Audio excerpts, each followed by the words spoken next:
Hey minions, welcome to Crank It Up. This is the Postmortem for Game 22, featuring Cyborg 8 Musketeers versus Bear Cavalry Sumo Wrestlers. I bet on Cyborg 8 Musketeers to win because I have them going to the finals, and they did, winning in 2 games, but it wasn't exactly easy, even though there's a discrepancy between the 2 games.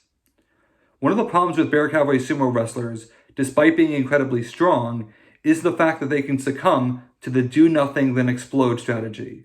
Basically, because they have no specials, because they have no way of really slowing you down on your turn, you could just sit back, let them accrue power, and then overtake them and win bases outright. There's not much that they can do about it, unless the base gives them another ability.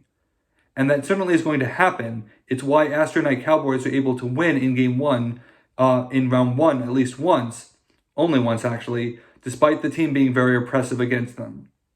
And Cyborg 8 Musketeers, they excel at do nothing and then explode. But there's a couple of problems with this, and this is what made it so challenging against Bear Cavalry Sumo Wrestlers. To start, I had Astro Knight Cowboys advancing to Round 2, and I don't think this game is going to be close if Cyborg 8 Musketeers are playing them, because they would want to be dueled. It's like, yes, I would love to start a Musketeer chain on your turn. Please, let me do that. That would be really unfortunate for Astro Knight Cowboys. But they lost, and instead you get Bear Cavalry Sumo. And they can still win that matchup, they just have to be incredibly careful. Cyborg 8 Musketeers have to be very efficient with their cards. They have a great deal of recursion, but it's a really odd form of recursion, and it usually involves Clyde 2.0. Clyde 2.0 can give you back your actions on the base, but there's 2 things that need to happen. He needs to be in play, which is not a guarantee, and he needs to be on the base where you want him to be, and with Bear Cavalry Sumo Wrestlers, that's very much not a guarantee. So I have to be efficient, but I also know that they have some incredibly big power drops for Bear Cavalry Sumo Wrestlers. You have to watch out for Bulking Stew, which can just dump your entire hand and add a ton of power out of nowhere. It's going to be very hard for me to win on a base because I only have 1 special with Last Stand. So I have to watch out for that. But I can be efficient by using my regular minions. I'll just let them add up. I won't give them many actions. I'll just have their printed power, subtract from the amount that I need with my Musketeer actions, particularly the on guards and 1-for-alls, which I cannot recur as easily, and then I'll be okay. But obviously that's problematic because Bear Cavalry Sumo Wrestlers can just wreak havoc on all my minions. And they can do it in a couple of ways. They have the minion-based destruction with the Cub Scout, and with the Sumo Wrestlers adding power counters, the Bear Cavalry can destroy a lot more.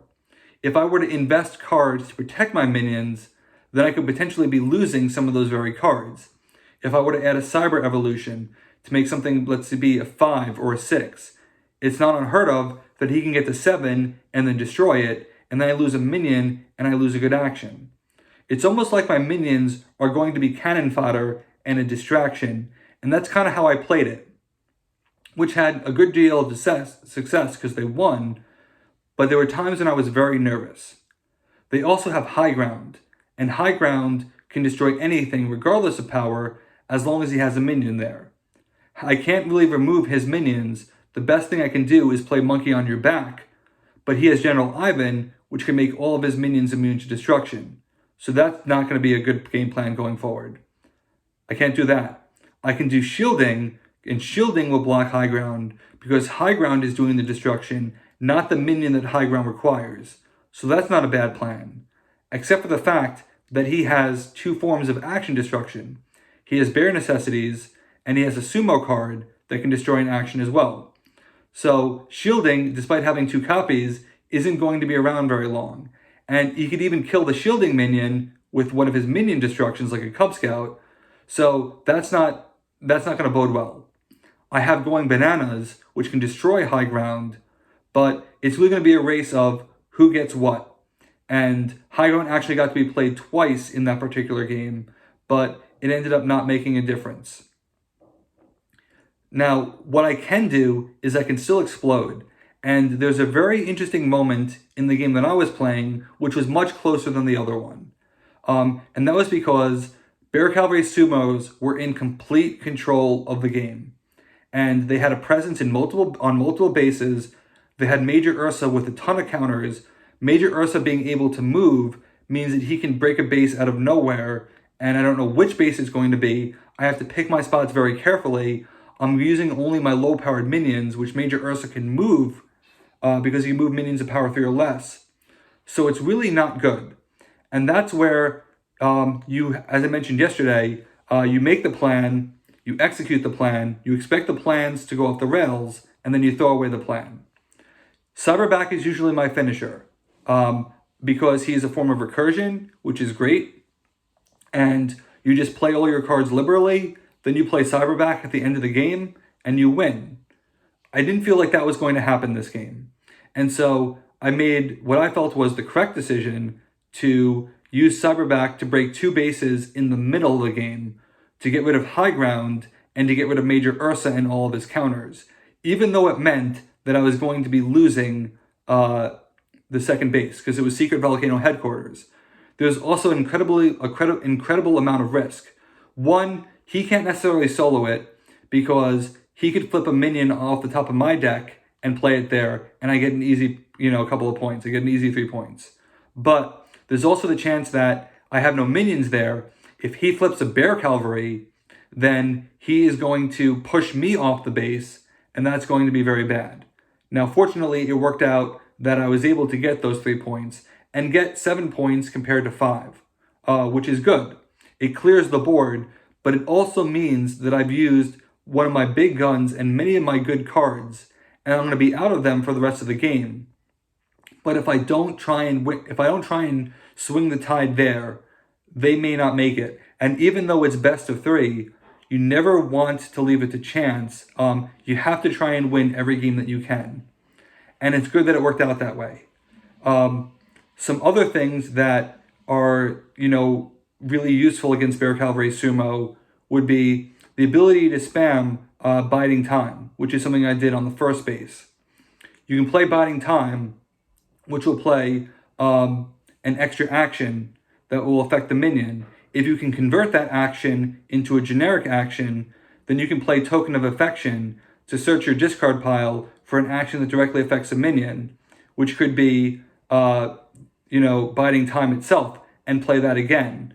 So it's another true power that keeps the chain going, and I ended up being able to do that in order to break that base out of nowhere with a very low-powered minion using the Do Nothing Then Explode. Again, I don't really like using Token of Affection that early, but when you feel like the game is at critical points, sometimes you have to make an incredibly gutsy and difficult call, and you have to throw away the game plan. With Cybergate Musketeers, what they normally do is they use some of their big cards on their Musketeers. They give them extra actions. Clyde 2.0 can recur them. Or even if he doesn't recur them, you just win a base with Flying Monkey. You win 2 bases at the same time. And that'll give you, let's say, 8 points. Then you get to Cyberback, and he can do it again.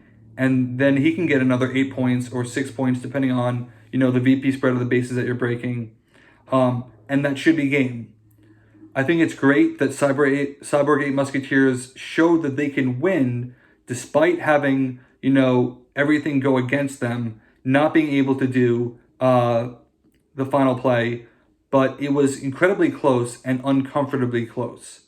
When you see a score like that, you realize that it's pretty much going to come down to a race. I've got a big presence on one base. Can he slow me down before or can he beat me to another base?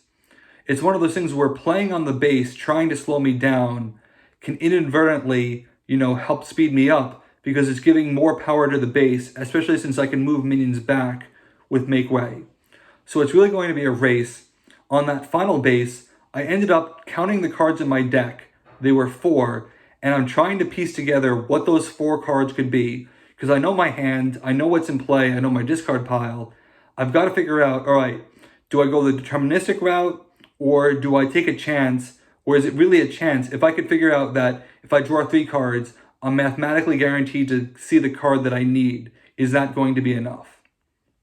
ended up going the deterministic route just simply because, the pressure's on, you're not thinking clearly, you do not want to blow this, and you know that mathematically he can't break a base on his turn.